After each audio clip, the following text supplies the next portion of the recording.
እስኪ ደግሞ ይሄንኛውን እንይ።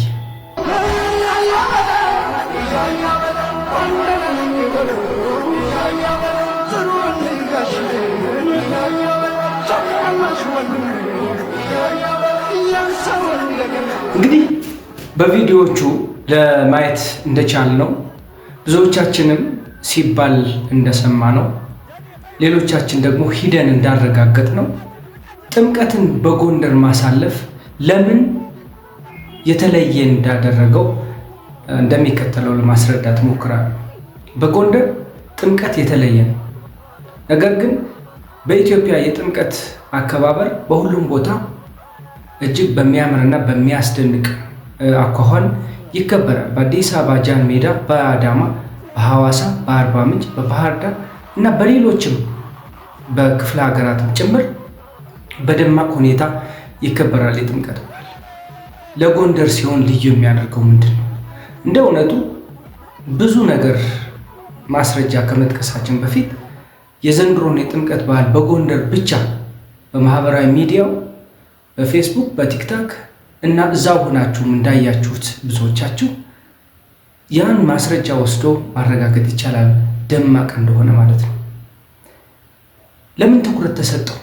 የትኩረቱ ጉዳይ ነው። የጎንደር ጥምቀት ከሌላው የሚለይበት የትኩረት ጉዳይ አለ። ይሄ ደግሞ በንጉስ ሱስንዮስ ዘመነ መንግስት አፄ ሱስንዮስ ከፖርቹጋል ጋር ወዳጅነት መመስረት በፈለጉበት ወቅት ፖርቹጋሎች ለዝምድናቸው እጅ መንሻ አንድ ነገር እንዲያደርጉላቸው ይጠይቋቸዋል ማለት ነው። ፖርቹጋሎች፣ መሰሪ ፖርቹጋሎች ማለት ነው።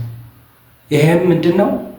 የኢትዮጵያ ሕዝብ የፕሮቴስታንት እምነትን እንዲቀበልላቸው ፈልገው ውል ይወስዳሉ ማለት ነው። አፄ ሱስንዮስም በቅርብ ያሉ ሰዎቻቸውን የጎንደርን ሕዝብ የባላባቱን ግድም እና የአፄውንም የመሳፍንቱንም ዘር ሁሉ በቅርብ የሚገኘው መጀመሪያ የሌላ እምነት የፖርቹጋል እምነትን እንዲከተሉ ያደርጉ ነበር እና አፄው እጅግ በህዝብ ዘንድ ይጠሉ ነበር በዛን ወቅት ማለት ነው። በዚህም የተነሳ አፄ ሱስንዮስ ሌላ እድል ስላልነበራቸው ትልቅ ሀያል ሀገር የነበረችው በጊዜው ፖርቹጋል ከፖርቹጋል ጋር ወዳጅነት ለመመስረት አፄ ሱስንዮስ ያላቸው እድል ይሄ ብቻ ስለነበረ የፕሮቴስታንት እምነትን ተቀብለው ለህዝቡም ያ እንዲሰበክ ህዝቡም ያ እንዲከተል አዋጅ አስነግረው እንቅስቃሴ ማድረግ ይጀምሩ ነበር ማለት ነው። እንግዲህ በዚህ ሁኔታ የጎንደር ህዝብ ከፍተኛ የሆነ ጠብ ውስጥ ይገባል ከአፄው ጋር ከአፄ ሱስንዮስ ጋር።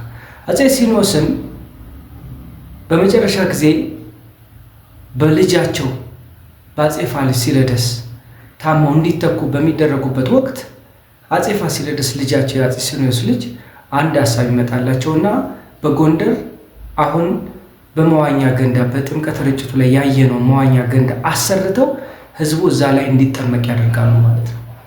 እንግዲህ ስርዓተ ጥምቀቱ የጎንደር ህዝብ በዛ ሰዓት እንዲጠመቅ አድርገው አፄ ፋሲለደስ የኢትዮጵያ ህዝብ አመዛኙ ያምነው የነበረው በተለይ ደግሞ የጎንደር ህዝብ ከአፄ ሱስንዮስ ጋር አጣልቷቸው የነበረውን የመንፈስና እምነት ትተው ወደ ጎን ማለት ነው። ይህ ታሪክ ነው፣ ሊቀየር የማይችል ነገር ነው።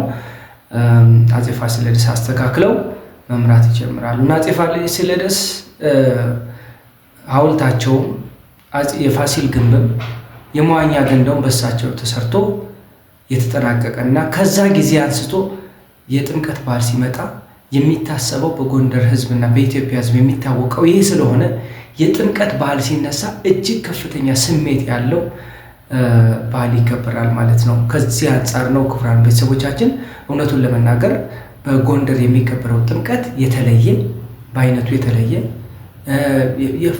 በፍቅር የተሞላ እንግዲህ ብዙዎቻችሁ በአካል ሄዳችሁ እንዳረጋገጣችሁት ነው፣ እንዳሰማችሁት ነው፣ እንዳዳመጣችሁት እንዳያችሁት ነው።